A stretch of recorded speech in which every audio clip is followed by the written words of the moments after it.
जय हिंद दोस्तों। राजस्थान पुलिस में कांस्टेबल भर्ती की जो परीक्षा है उसका एक पार्ट है महिलाओं एवं बच्चों के प्रति अपराध और उनसे संबंधित कानूनी प्रावधान नियमों की जानकारी।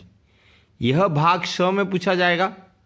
कुल 10 प्रश्न होंगे, सभी आधे आधे अंक के होंगे यानी 5 अंक। सिलेबस के हिसाब से महत्वपूर्ण है। तो शुरू करते हैं परीक्षा के लिहाज से अत्यंत महत्वपूर्ण पॉइंट। देख लीजिए, 8 मार्च विश्व महिला दिवस के रूप में मनाया जाता है। बाल दिवस कब मनाते हैं? तो 14 नवंबर भारत के पहले प्रधानमंत्री पंडित जवाहरलाल नेहरू के जन्मदिन के उपलक्ष्य में। यहाँ पर याद रखिएगा, विश्व बाल दिवस 20 नवंबर को मनाया जाता है। एक और अगला क्वेश्चन है, 24 जनवरी क्या मनाया जाता है? बालिका दिवस। क्यों? क्योंकि 24 जनवरी 1966 को श्रीमती इंदिरा गांधी ने भारत की पहली महिला प्रधानमंत्री के रूप में अपने पद की शपथ ग्रहण की थी। नेक्स्ट है 13 फरवरी राष्ट्रीय महिला दिवस मनाया जाता है सरोजिनी नायडू की जन्मतिथि के उपलक्ष्य में। यहाँ पर इम्पोर्टेंट ये है कि सरोजिनी नायडू कांग्रेस जो है, भारतीय राष्ट्रीय कांग्रेस, उसकी पहली भारतीय महिला अध्यक्ष थी। क्योंकि एनी बेसेंट तो महिला अध्यक्ष पहली थी, लेकिन भारत की कोई पहली महिला जो अध्यक्ष बनी कांग्रेस की वह सरोजिनी नायडू थी। यह भारत की पहली महिला राज्यपाल रही उत्तर प्रदेश में। इन्हें स्वर कोकिला भी कहा जाता है। याद रखिए, वर्तमान में स्वर कोकिला लता मंगेशकर को कहा जाता है और सरोजिनी नायडू के लिए द गोल्डन थ्रेशोल्ड यह उपमा भी प्रयुक्त की जाती है। संयुक्त राष्ट्र संघ की एक ब्रांच है UN वुमन। अभी इसकी कार्यकारी जो निदेशक है फूमजीले मलम्बो नमकुका। नेक्स्ट देखिए, महिला साक्षरता भारत में 64.6% है। सर्वाधिक केरल में है 92.1% और महिला साक्षरता में सबसे पीछे बिहार है 51.5%। अगर राजस्थान की बात की जाए तो यहाँ पर महिला साक्षरता 52.2% है। फर्स्ट कोटा है जहाँ 65.9% है और महिला साक्षरता में सबसे आखिरी जालोर जिला है 38%। अब लिंगानुपात की अगर बात की जाए तो भारत का सेक्स रेशो 943 है 943। यहाँ पर लिंगानुपात की परिभाषा जान लीजिए, प्रति 1000 पुरुषों पर महिलाओं की संख्या।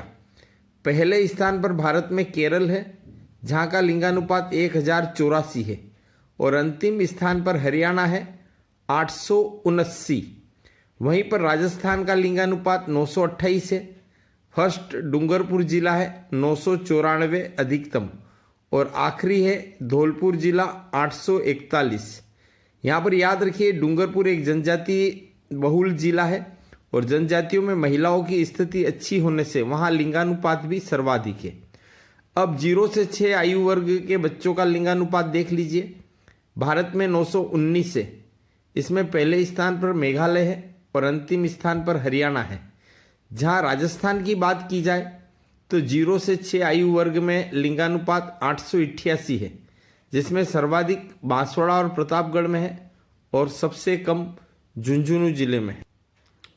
कुछ और क्वेश्चन आ सकते हैं। वर्तमान में लोकसभा में कितनी महिला सांसद है? तो 78। राजस्थान विधानसभा में महिला विधायक कितनी है? तो 25। इसमें याद रखिएगा, एकमात्र जो निर्दलीय महिला विधायक है वह है कुशलगढ़ से रमीला खड़िया। अब मातृत्व मृत्यु दर 1 लाख जन्म पर कितनी महिलाओं की मृत्यु होती है? तो भारत में 130 है, वहीं राजस्थान में 199 है। शिशु मृत्यु दर 1000 पर भारत में 33 है और राजस्थान में 38 है। नेक्स्ट, कुछ वैधानिक संरक्षण देख लीजिए। महिला अश्लील प्रस्तुतिकरण निरोधक कानून कौन से सन से संबंधित है? 1986। दहेज निरोधक कानून 1961, इसे 1986 में संशोधित किया गया। सती प्रथा निरोधक कानून 1987, बाल विवाह निषेध कानून 2006, भ्रूण परीक्षण निषेध कानून 1994 में, इसमें मुखबिर योजना भी चलाई गई। फिर देखिए कि कार्यस्थल पर यौन उत्पीड़न कानून 2013, यह विशाखा कानून से संबंधित है। इसमें मुख्य डिटेल यह है कि राजस्थान में साथिन महिला कार्यकर्ता थी भंवरी देवी, उन्होंने बाल विवाह को रुकवाने का प्रयास किया, तो उसके बदले में उनके साथ सामूहिक बलात्कार जैसा घृणित अपराध किया गया। तो इस मामले से रिलेटेड कार्यवाही एक केस दर्ज हुआ था सुप्रीम कोर्ट में, और सुप्रीम कोर्ट ने जो दिशा निर्देश जारी करे उसके आधार पर यह विशाखा कानून नाम से प्रसिद्ध है। बाल यौन अपराध संरक्षण कानून 2012, यहाँ पर शी बॉक्स परीक्षा में क्वेश्चन पूछे तो याद रखिएगा, सेक्सुअल हेरेसमेंट इलेक्ट्रिक बॉक्स, ये सी बॉक्स का पूरा नाम है। यौन उत्पीड़न से संबंधित शिकायतें दर्ज करने के लिए इलेक्ट्रॉनिक बॉक्स है। मातृत्व प्रसव सुरक्षा कानून 2017 के तहत 26 सप्ताह का अवकाश दिया जाता है। तलाक कानून 2019, मुस्लिमों में 3 तलाक जो कुप्रथा है उस पर नियंत्रण पाने के लिए लागू किया गया है। इसका उल्लंघन करने पर 3 वर्ष के कारावास का प्रावधान है। नेक्स्ट, केंद्र सरकार के अंतर्गत महिला एवं बाल विकास मंत्रालय है, मुख्यालय नई दिल्ली में है, स्थापना 2006 में हुई है। वर्तमान में यह मंत्रालय स्मृति जुबिन ईरानी के पास में है। राजस्थान में जो महिला एवं बाल विकास विभाग है इसका हेडक्वार्टर जयपुर में है, और अभी इस विभाग की मंत्री ममता भूपेश है। देख लीजिए, राष्ट्रीय महिला आयोग नई दिल्ली में है, इसके मुख्यालय को अब निर्भया भवन कहा जाता है। वैधानिक परामर्शदात्री आयोग है, स्थापना 1992 में हुई है। इसकी प्रथम अध्यक्ष जयंती पटनायक और दूसरी अध्यक्ष मोहिनी गिरी है, और वर्तमान में इसकी अध्यक्ष रेखा शर्मा है। राजस्थान महिला आयोग, इसका हेडक्वार्टर जयपुर में है, स्थापना सन 2000 में हुई है। प्रथम अध्यक्ष कांता कथुरिया थी और वर्तमान अध्यक्ष सुमन शर्मा है। नेक्स्ट देखिए, राजस्थान बाल संरक्षण आयोग, स्थापना 2011 में हुई, जयपुर में है। इसके पहले अध्यक्ष राजेश कालेरा रहे हैं और वर्तमान अध्यक्ष संगीता बेनीवाल है। यहाँ पर एक और इम्पोर्टेंट फैक्ट देखिए कि मातृत्व दुग्ध बैंक जो निजी तौर पर उदयपुर में है, और इस प्रकार का सरकारी बैंक कहाँ पर है, तो जयपुर में है। अब महिलाओं को क्या अधिकार प्राप्त है? एक तो गोपनीयता का अधिकार है, आपराधिक प्रक्रिया संहिता की धारा 164 है, आईपीसी इंडियन पेनल कोड, और एक होता है सीआरपीसी क्रिमिनल प्रोसीजर कोड। तो यहाँ क्रिमिनल प्रोसीजर कोड को हिंदी में आपराधिक प्रक्रिया संहिता कहा जाता है। उसकी धारा 164 के तहत रेप की शिकार महिला जिला मजिस्ट्रेट के सामने अपना बयान दर्ज करवा सकती है। यहाँ जरूरी है कि रेप विक्टिम का नाम और पहचान गोपनीय रखा जाए। नेक्स्ट, रेप या छेड़छाड़ की घटना के काफ़ी समय बीत जाने के बाद भी पुलिस एफआईआर दर्ज करने से इनकार नहीं कर सकती। यहाँ एफआईआर की फुल फॉर्म है फर्स्ट इन्फॉर्मेशनल रिपोर्ट। आप देख सकते हैं कि अभी जो #MeToo मूवमेंट चल रहा है उसमें काफ़ी अरसे बाद भी इस तरह की शिकायतें आ रही है, और उन पर पुलिस को कार्रवाई करनी ही पड़ेगी। नेक्स्ट, सुरक्षित कार्यस्थल का अधिकार। प्रत्येक कार्यालय में यौन उत्पीड़न शिकायत समिति बनाना किसका कर्तव्य है? नियोक्ता का। इस समिति का नेतृत्व कौन करेगी? महिला। उसमें कितने प्रतिशत महिलाएं सदस्य होगी? 50%। कोई इंटर्न हो, पार्ट टाइम कर्मचारी हो, ऑफिस में आने वाली कोई भी महिला, चाहे वो साक्षात्कार के लिए क्यों न आई हो, अगर उत्पीड़न किया गया है तो इस समिति के समक्ष शिकायत दर्ज करवा सकती है।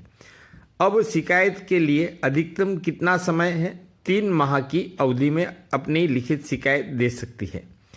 यदि कंपनी में 10 या अधिक कर्मचारी है और उसमें महिला केवल 1 होगी तो भी उस कंपनी के लिए इस समिति का गठन किया जाना अनिवार्य है। नेक्स्ट, 0 एफआईआर का अधिकार। एक महिला ईमेल या रजिस्टर्ड डाक के माध्यम से शिकायत दर्ज करने का विशेष अधिकार रखती है। यदि वह संबंधित पुलिस थाने के कार्य क्षेत्र से बाहर है तो भी उन्हें उस शिकायत को दर्ज करना पड़ेगी। इसे 0 FIR कहा जाता है। फिर वहाँ से जिस क्षेत्र की घटना है उसे वहाँ पर भिजवाने की जिम्मेदारी पुलिस की ही रहेगी। नेक्स्ट देख लीजिए IT act, information technology act यानी सूचना प्रौद्योगिकी अधिनियम। इसकी धारा 67 और 66E बिना किसी भी व्यक्ति की अनुमति के उसके निजी क्षणों की तस्वीर को खींचना, प्रकाशित या प्रसारित करने को निषेध करती है।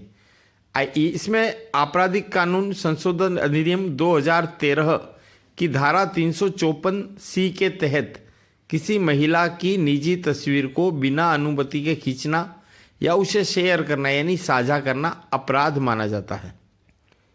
नेक्स्ट, समान वेतन का अधिकार। समान पारिश्रमिक अधिनियम कौन से साल से संबंधित है? 1976। इसके तहत पुरुष और महिला को समान कार्य के लिए समान वेतन भुगतान का प्रावधान है। नेक्स्ट, कन्या भ्रूण हत्या के खिलाफ अधिकार। Medical termination of pregnancy act 1971।